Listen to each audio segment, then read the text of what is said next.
আপনি যদি কোনো প্রবলেমে পড়েন, আমি আস্তে আস্তে পড়ছিলাম এক বিখ্যাত আলেমের ঘটনা, যিনি দাওয়াতের কাজ করতেন। এক জায়গায় তিনি তার পরিবার পরিজন নিয়ে গিয়েছেন। তার সকল তার সাথে যে অর্থবিত্ত ছিল এগুলো সব শেষ হয়ে গিয়েছে। তিনি ভাবলেন, আল্লাহ, এখানে তো আমার পরিচিত কেউ নাই, কাকে বলি, কিভাবে এখন আমার কিছু প্রয়োজন আছে, আমার এলাকায় পৌঁছতে হবে, আমি কিভাবে এগুলো মিটাই। তিনি বললেন, আল্লাহ, তোমার উপর আমি তাওয়াক্কুল করলাম। তিনি বাজারে গেলেন। বাজারে সেখানে যাওয়ার পর কেউ একজন এসে তাকে একটা অর্থের থলে, এটা সৌদি আরবে আরব বেশি এটা এরকম হয়, অনেক, বিশেষ করে সৌদি আরবে অনেক হয়, কেউ একজন এসে তাকে কিছু টাকা দিয়ে গেল, তাকে কিছু রিয়াল দিয়ে গেল তাকে, এবং তিনি খুলে দেখলেন যে তার যা প্রয়োজন তার চেয়ে এখানে বেশি আছে। তিনি বলেন, আল্লাহ, আমি কিছুক্ষণ আগে মাত্র তোমাকে ডাকলাম, এত তাড়াতাড়ি যে আমার দোয়া তুমি কবুল করে নেবে আমি বুঝতেও পারি নাই। রাসূলুল্লাহ সাল্লাল্লাহু আলাইহি ওয়াসাল্লাম কে আল্লাহ সুবহানাহু ওয়া তাআলা বললেন, ওয়া ইযা সাআলাকা ইবাদি আন্নী ফাইন্নী করিব উজিবু দাওয়াতাদ দাঈ ইযা দাআনি। তিনি আনকন্ডিশনালি বললেন যে যখন আমার বান্দারা আমাকে ডাকে আমি তাদের তো খুবই নিকটে, তারা যখনই আমাকে বলে আমি তাদের ডাকে সাড়া দেই। যখনই তারা ডাকে, ইযা দাআনি, ইযা মানে যখনই, হোয়েনেভার, যখনই, এটার কোনো সময় নাই, এর কোনো টাইম নাই। এটা মসজিদে হতে পারে, মসজিদের বাইরেও হতে পারে। একজন বোন, তিনি হজ করতে গিয়েছেন, মসজিদে নববীতে তিনি বসে আছেন, তার একটা খিমার কিনতে হবে, তার একটা হিজাব কিনতে হবে। তিনি ভাবলেন যে দোকানে এত পরিমাণ লোক, ওইখানে হিজাব যদি কিনতে যায় মানুষের ধাক্কাধাক্কি আছে, আমি যাব না, কিভাবে আমি যাব? তিনি বললেন, আল্লাহ, আমার জন্য একটা হিজাবের তুমি ব্যবস্থা করে দাও। একজন বোন পাশেই বসা ছিলেন, তিনি ভাবলেন যে আল্লাহ হিজাবের ব্যবস্থা করে দেবেন, তিনি এখানে বলছেন তিনি বাজারে যাবেন না, আল্লাহ হিজাবের ব্যবস্থা করে দেবেন তার জন্য, এটি কিভাবে হয় একটু দেখি তো। দুইজনেই তারা একই রুমে থাকতেন। যাওয়ার পরে দেখলেন যে ওইখানেই তাদের রুমে আরেকজন রুমমেট, তিনি একটু কাঁদছেন, কাঁদার মতো একটা, হাই, কি করা উচিত, কি করব বুঝতে পারছি না। বলে, কি হয়েছে? বলে, দোকানে গিয়েছিলাম একটা হিজাব কেনার জন্যে, এত ধাক্কাধাক্কি, এত ভিড়, এত লোকজন, হিজাবটা কিনে এনে দেখলাম যে এটা ছোট হয়ে গেছে, এখন কি করবো, এটা তো ফেরত দিতে যেতে মনে চাচ্ছে না, কিন্তু করবো কি? উনি বলেন যে আমাকে একটু দেখাও তো দেখি। তিনি গায়ে দিয়ে দেখলেন তার সাথে ফিট। তিনি বলেন, বোন, এটা আপনি আমার কাছে বিক্রি করে দেন। বলে, হ্যাপিলি, অবশ্যই, সুন্দর তো, আমার টাকাটাও বাঁচলো এবং আমি আর যেতেও হলো না, ভালো। তিনি টাকাটা নিয়ে গিয়ে বলেন, আল্লাহ, এই মসজিদ থেকে এখানে আসতে আসতে যে তুমি আমার জন্য একটা হিজাব আমার রুমে পাঠিয়ে দেবে তো আমি বুঝতে পারি নাই। আল্লাহ সুবহানাহু ওয়া তাআলা কি মুহূর্তের মধ্যে আপনার দোয়াটাকে, প্রার্থনাকে কবুল করে নিতে পারেন। দেখেছেন বদর যুদ্ধে রাসূলুল্লাহ সাল্লাল্লাহু আলাইহি ওয়াসাল্লাম রাতের বেলা দোয়া করে বললেন, আল্লাহুম্মা ইন তুহলিক হাযিহিল ইসাবা লা তু'বাদ ফিল আরদি আবাদা।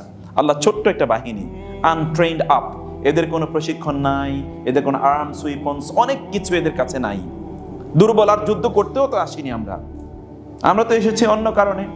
সেখানে আবু সুফিয়ানের ঈর সেটা আছে, সেটাকে ধাওয়া করার জন্যে, কিন্তু তারা আমাদের উপর যুদ্ধ চাপিয়ে দিয়েছে, যুদ্ধের ময়দানে এসেছে। আল্লাহ, এই ছোট্ট একটি দল, বহু বছর ধরে, 15 বছর ধরে এইটুকু দল বানাতে হয়েছে রাসূলুল্লাহ সাল্লাল্লাহু আলাইহি ওয়াসাল্লামকে, মক্কায় এবং মদিনায়। মক্কায় 13 বছর, মদিনায় 2 বছর।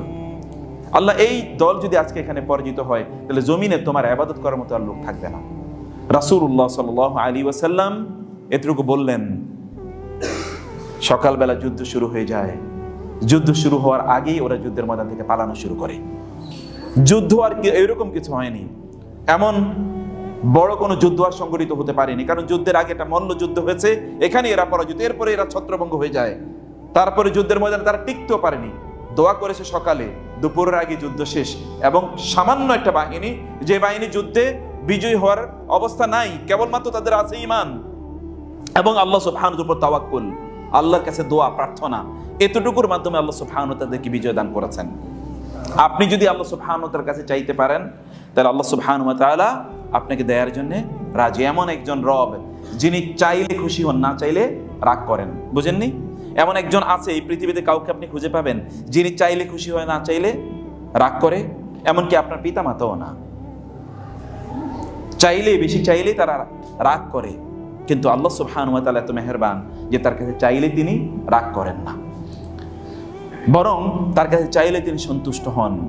তিনি এমন একজন রব, সে মহান রব আল্লাহ সুবহানাহু ওয়া তাআলার কাছে আপনাদের অবস্থাগুলো তুলে ধরুন।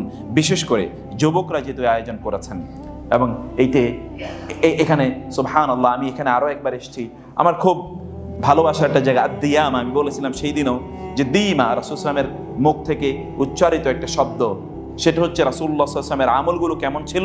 আয়েশা রাদিয়াল্লাহু তাআলা আনহা তিনি বলেছেন যে রাসূল সাল্লাল্লাহু আমলগুলো ছিল দিমা, তিনি কাজটা অব্যাহত করতেন, যেটাই করতেন এটা তিনি কখনো বন্ধ করে দিতেন না, তিনি অব্যাহতভাবে এটা চালাতেন।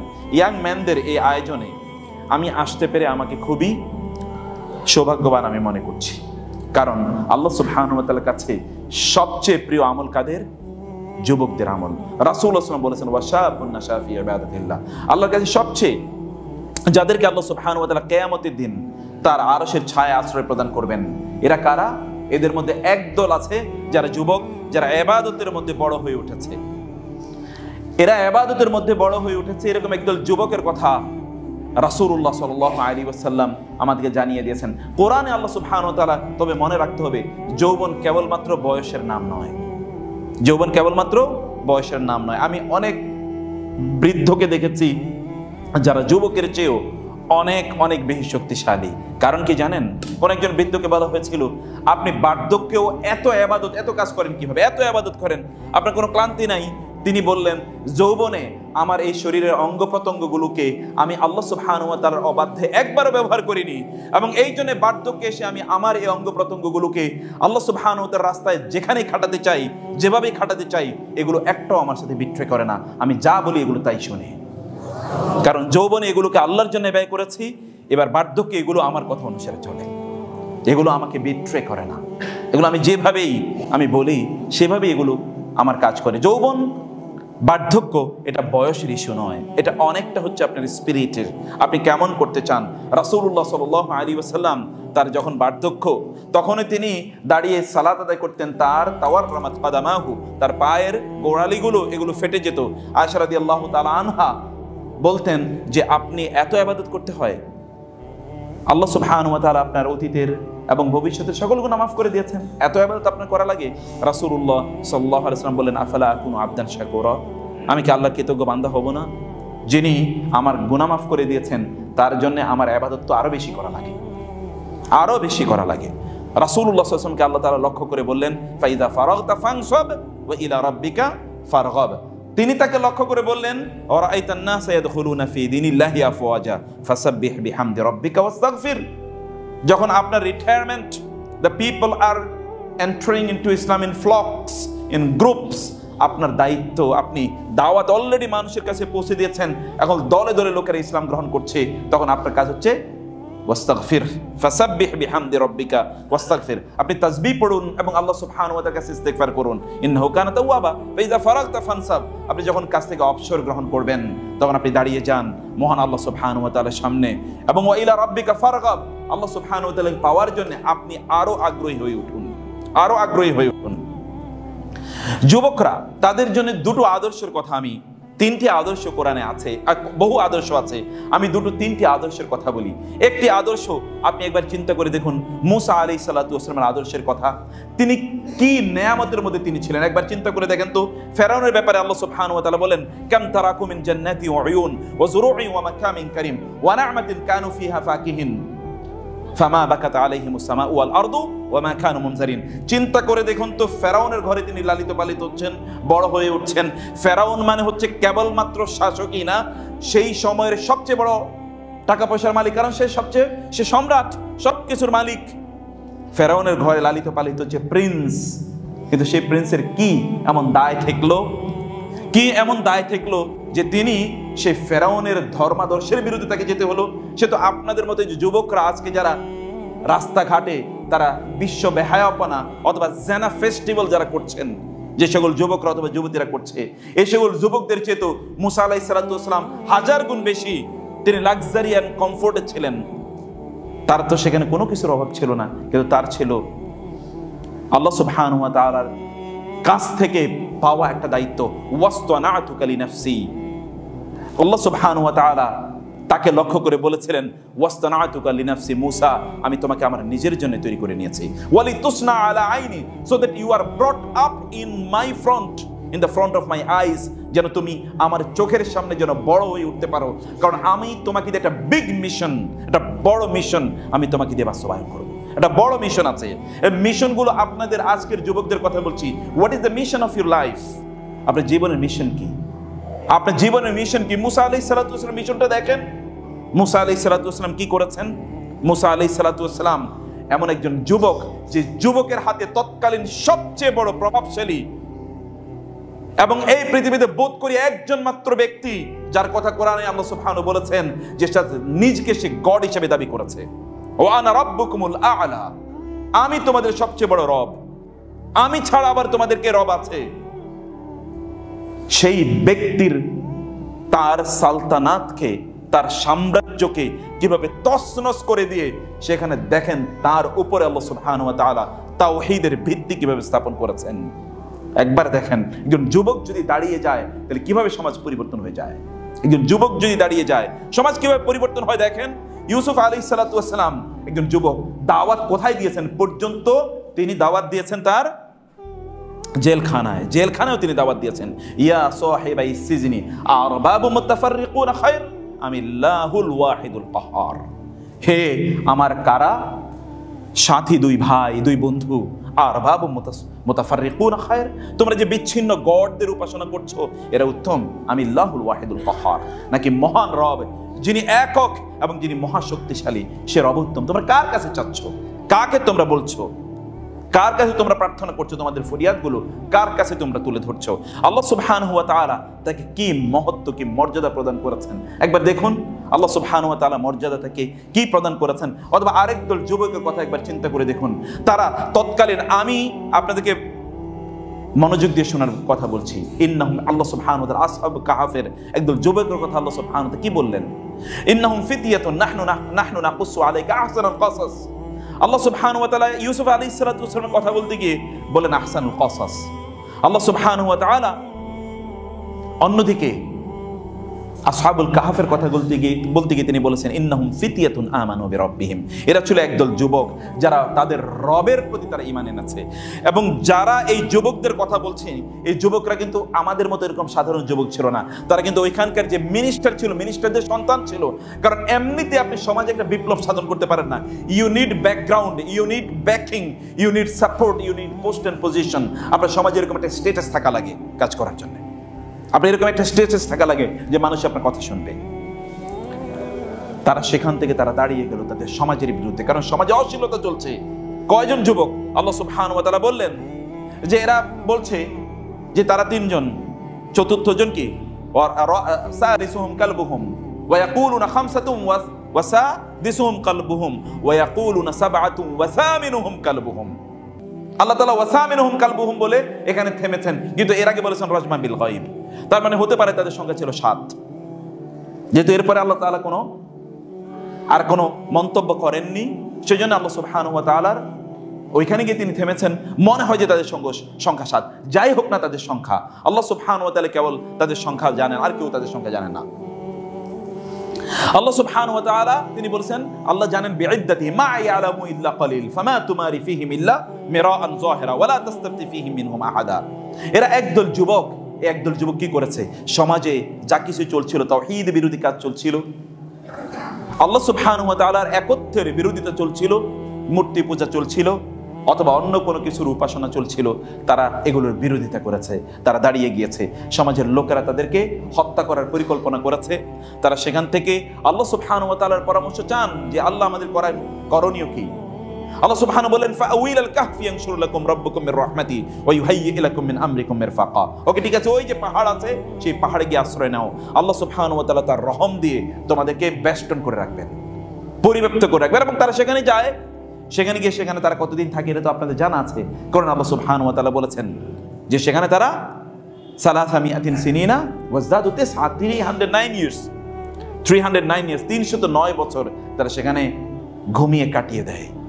এবং এরপরে কি ঘটেছে তা আপনি জানেন। সেখান থেকে যখন তারা ফিরে আসে, সমাজ কিন্তু অলরেডি পরিবর্তন হয়ে গিয়েছে, অলরেডি সমাজ পরিবর্তন হয়ে গিয়েছে।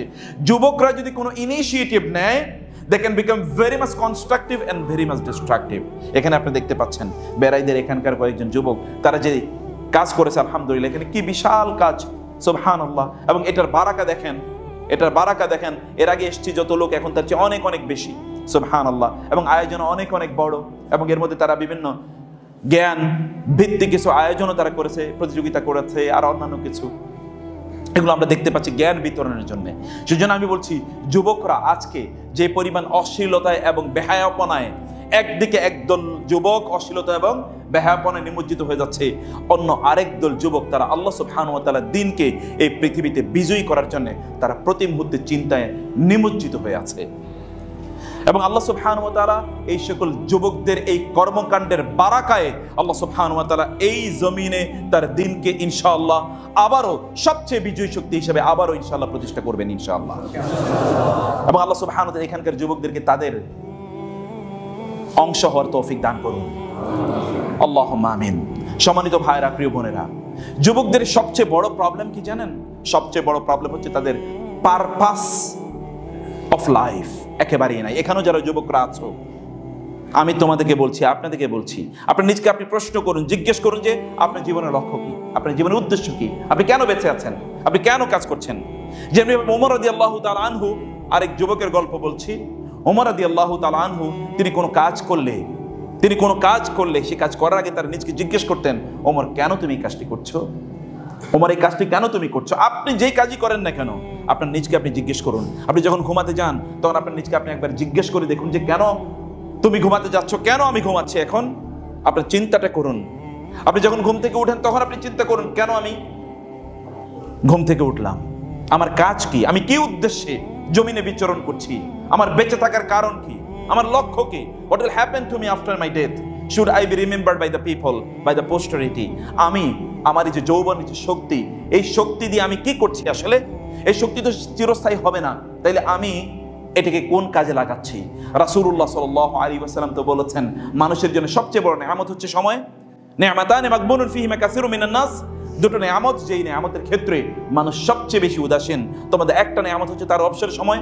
যুবকরা আপনার পড়াশোনার কিছুক্ষণ করেছেন, তার বাইরে আপনি করছেন কি, আপনার সময়গুলো কোথায় কাটাচ্ছেন আপনি। সেজন্য what is the purpose of your life, আপনার জীবনের লক্ষ্য কি, উদ্দেশ্য কি, আপনি কি করতে চাচ্ছেন। আপনার রোড ম্যাপ তৈরি করুন। এই পৃথিবীর সকল সফল ব্যক্তির জীবনে একটা রোড ম্যাপ আছে। আর রাসূলুল্লাহ সাল্লাল্লাহু আলাইহি ওয়াসাল্লামের কথা চিন্তা করেন তো, অথবা আপনি আপনাদের পিতা ইব্রাহিম আলাইহিস সালামের কথা একবার চিন্তা করেন তো।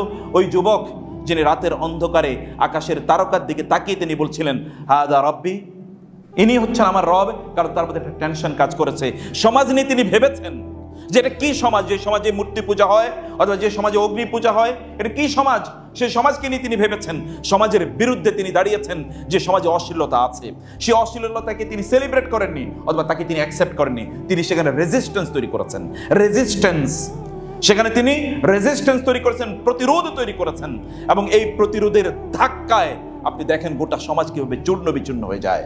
আল্লাহ সুবহানাহু ওয়া তাআলার আল্লাহকে খোঁজার জন্য তিনি রাতের অন্ধকারে আকাশের দিকে তাকান, চাঁদের দিকে তাকান, অতঃপর তিনি সূর্যের দিকে তাকান, অতঃপর তিনি হি কেম টু দিস কনক্লুশন, যেগুলো কোনোটাই আমার রব হতে পারে না। আমার রব কেমনই তিনি, ওয়াজ্জাহতু ওয়াজহিয়া লিল্লাযী ফাতারাস সামাওয়াতি ওয়াল আরদা হানিফা ওয়া মা আনা মিনাল মুশরিকিন। এগুলো কোনোটাই আমার রব নয়। আমার রব কেবলমাত্র তিনি যিনি আসমান এবং জমিনকে সৃষ্টি করেছেন। আমি তার সাথে কাউকে শরীক করতে পারি না। তার বাবা, এমনকি তার বাবা যদি আযার তার বাবা হয়ে থাকে, অথবা অন্য কেউ তার চাচা, অথবা কেউ সমাজ তার বিরুদ্ধে নেমে গিয়েছে, সমাজ এমনকি তার পিতা তাকে লক্ষ্য করে বলল যে তুমি লাআরজুমান্নাকা ওয়াহজুরনি মালিয়া, লাআরজুমান্নাকা, আমি তোমাকে পাথর নিক্ষেপ করে হত্যা করব, ওয়াহজুরনি মালিয়া, দূরে সরে যাও। তিনি বললেন সাআস্তাগফিরু লাকা রাব্বি ইন্নাহু কানা বি হাফিয়া ওয়া আ'তাজিলুকুম, আমি তোমাদেরকে ঠিক আছে ছেড়ে চলে গেলাম, কারণ আমি তোমাদেরকে ছাড়তে পারি কিন্তু আমার রবকে আমি ছাড়তে পারি না। কি যুবক! ঈমানের তাকত দেখেন, ঈমানের কুওয়াত দেখেন, ঈমানের শক্তি দেখেন। কারণ আপনি পৃথিবীর সকলকে ছাড়তে পারেন কিন্তু আপনার রবকে তো আপনি ছাড়তে পারেন না। তিনি বলেন আমি আমার রবকে ছাড়তে পারি না। যুবকরা চিন্তা করে দেখুন, আপনি তো সাধারণ একটা ডে এই ডেতে উইশ করাটাকে আপনি ছাড়তে পারেন না, যে এই ডেতে আপনি একটু উইশ করবেন, অমুকের সাথে একটু চ্যাটিং করবেন, অথবা অমুকের সাথে একটু মেসেজিং করবেন, কোন একজন ফিমেল আপনাকে একটা ফ্রেন্ডশিপ পাঠালো, ফ্রেন্ড ইনভাইটেশন পাঠালো, সেটাই তো আপনি, সেই লালসাই তো আপনি সংবরণ করতে পারেন, দ্রুত আপনি সেটাকে অ্যাকসেপ্ট করে নেন।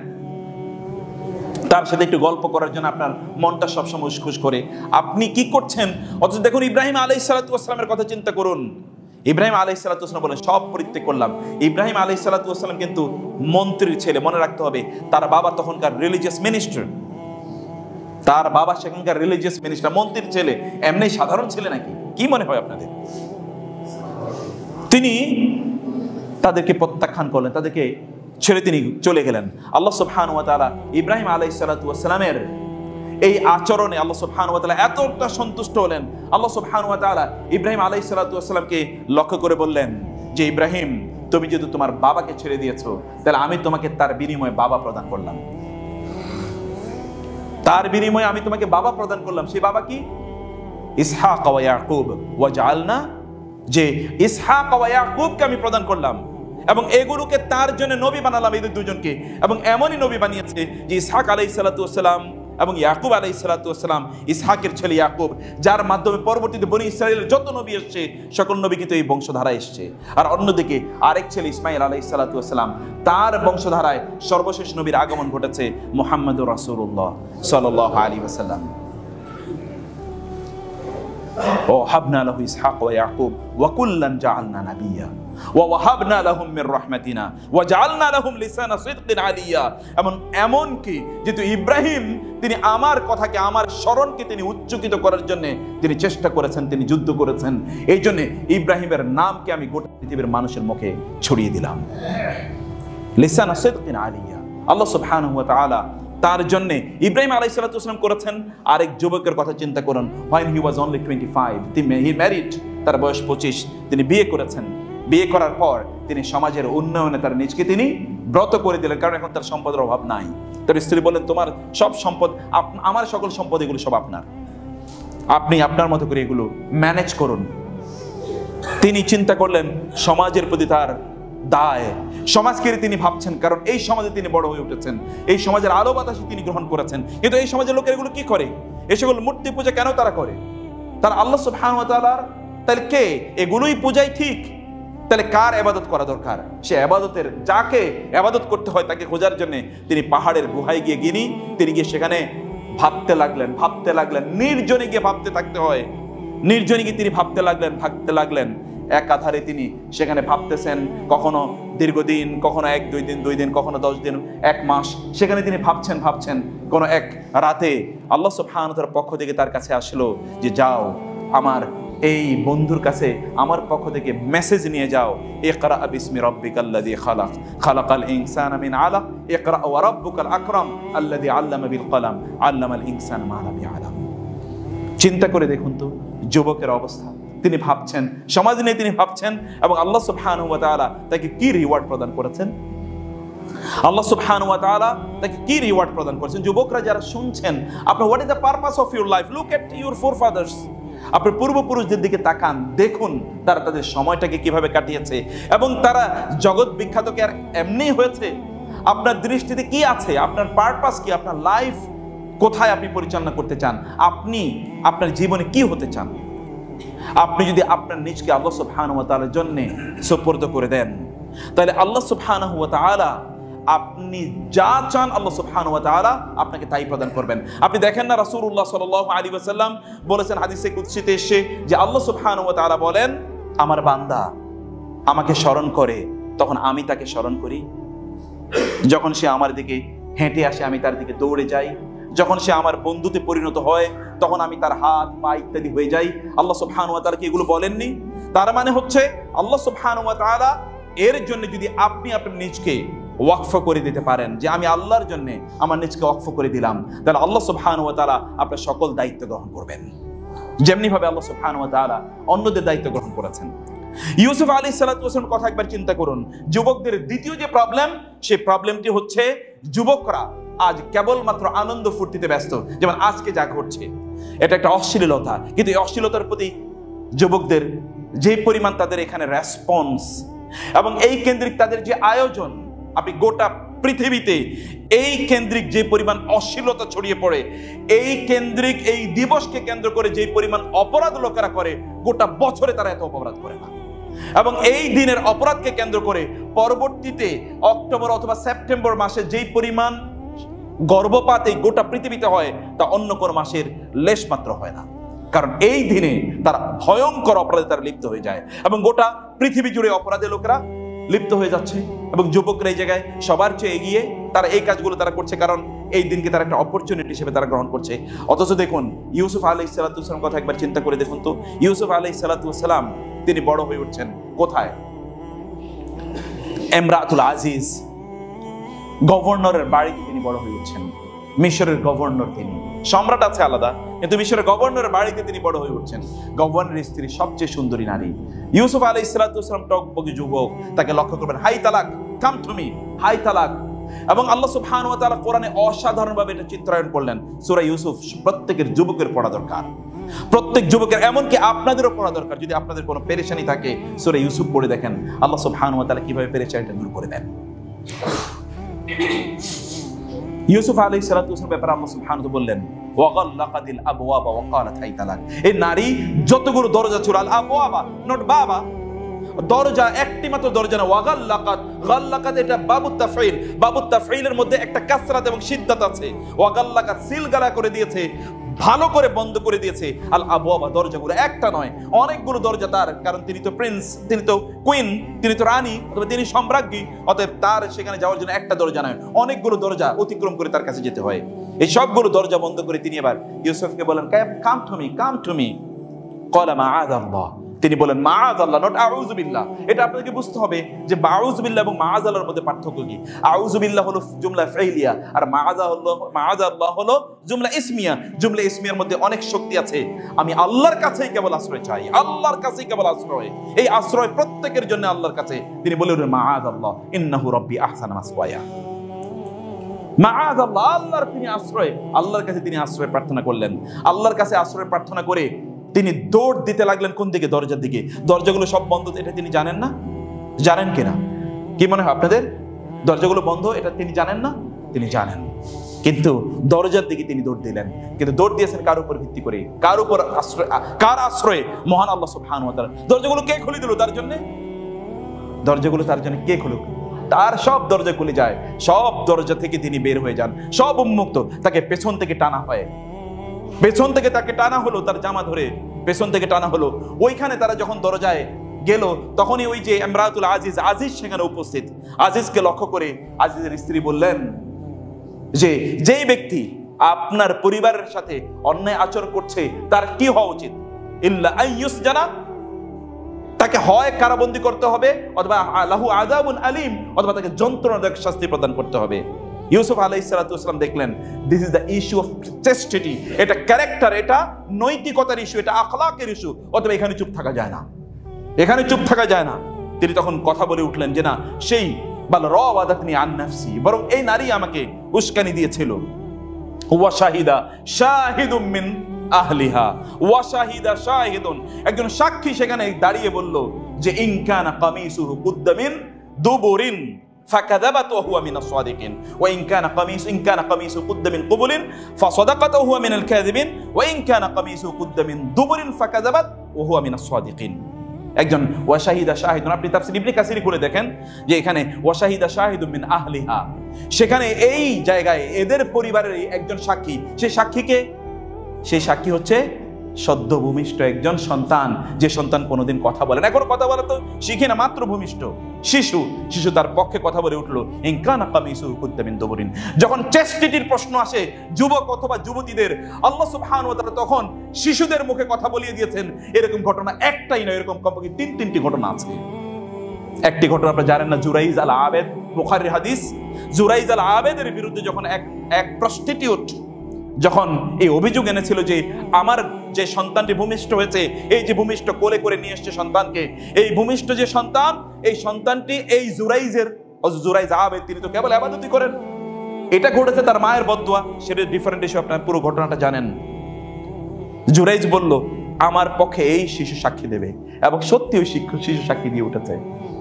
একজন যুবক যদি সত্যপন্থী হয়, তার যদি ক্যারেক্টার যদি ঠিক থাকে, তাহলে দেখেন কিভাবে তার পক্ষে সাক্ষী দেয়। আরেকজন যুবতীর কথা দেখেন, তাকে বলল লোকেরা, ইয়া মারিয়ামু, হে মারিয়াম, মা কানা আবুকি ইমরাআ সাউ ওয়া মা কানাত উম্মুকি বাগিয়া ফাআশারাত ইলাইহি। তিনি তার দিকে ইঙ্গিত করে বলেন, আমি আজ কোনো কথা বলবো না, কারণ আমি কি করেছি, ইন্নী নাযারতু লিররহমানি সাওমা ফালান উকাল্লিমাল ইয়াওমা ইনসিয়া। আজকে কোনো মানুষের সাথে আমি কথা বলবো না, কারণ আমি কথা বলবো না, এটা আমি ওয়াদা করেছি আমার রবের সাথে। আজকে যদি কথা বলতে হয়, তাহলে এই শিশুকে কথা বলতে হবে। ফাআশারাত ইলাইহি ক্বালু কাইফা নুকাল্লিমু মান কানা ফিল মাহদি সাবিয়্যা। কিভাবে কথা বলবে, তো মাত্র সদ্য ভূমিষ্ঠ শিশু। ক্বালা ইন্নী আব্দুল্লাহি আতানি আল কিতাব ওয়া জাআলানি নাবিয়্যা ওয়া জাআলানি মুবারাকান আইনামা কুনতু ওয়া আওসানি বিস সালাতি ওয়াজ যাকাতি মা দুমতু হাইয়্যা। যুবকরা, যুবতীরা যারা আছেন, দেখুন স্ট্রেংথ কি, চরিত্রের, নৈতিকতার, ঈমানের শক্তিটা কি দেখেন। শিশুরা পর্যন্ত আপনাদের পক্ষে কথা বলে উঠে। যদি আপনি আপনার নিজকে এরকম চরিত্রবান করতে পারেন, শিশু না হোক অন্য কাউকে আল্লাহ সুবহানাহু ওয়া তাআলা আপনার পক্ষে দাঁড় করিয়ে দেবেনই, এবং বিজয় আপনার হবেই। কিন্তু সেই নৈতিকতা আপনাকে তৈরি করতে হবে। এই গড্ডালিকার, এই অশ্লীলতার মধ্যে আপনি গা ভাসিয়ে দেবেন, আর আল্লাহ সুবহানাহু ওয়া তাআলার পক্ষ থেকে ডিভাইন পানিশমেন্ট, ডিভাইন সাপোর্ট আপনার জন্য আসবে, তা কখনোই নয়, তা কখনোই নয়। আপনাকে ইতিহাসের দিকে তাকাতে হবে, ইতিহাসের দিকে দেখতে হবে। ইউসুফ আলাইহিস সালাতু ওয়াস সালামকে ওই নারী বললেন আসো, তিনি তার দিকে তাকাতে পারতেন, তিনি সেখান থেকে ছুটে পালিয়েছেন। আমাদের যুবকরা ছুটে পালান। আপনার ফেসবুকে কোনো নারীর ছবি যদি দেখেন, সেখানেও তো আপনার চোখটা আটকে যায়। আপনি পত্রিকার তো ভিতরের পাতাগুলো দেখতে চান, যে সেখানে নারীদের অশ্লীল ছবি আছে, অথবা রাতের অন্ধকারে আপনি নিষিদ্ধ ওয়েবসাইট গুলোতে যান, সেখানে আপনি নিষিদ্ধ জিনিস দেখতে চান। আমি কিছুদিন আগে দেখেছি, বাংলাদেশের একটা লিডিং নিউজ পেপার বলেছে যে স্কুল, কলেজ, ইউনিভার্সিটি গুলোতে যারা বসে থাকে পেছনে স্টুডেন্ট, তারা টিচারদের লেকচার না শুনে তারা তাদের স্মার্টফোনে, তথাকথিত স্মার্টফোনে, তারা সেখানে অশ্লীল সিনেমা দেখতে থাকে। 70% স্টুডেন্টসের ঘটনা এরকম ঘটে, 70%। আপনি হয়তো মনে করছেন আপনার সন্তান বুঝি সারাদিনই পড়াশোনা করছে, কি পড়ছে কেবল সে জানে আর তার রব জানে।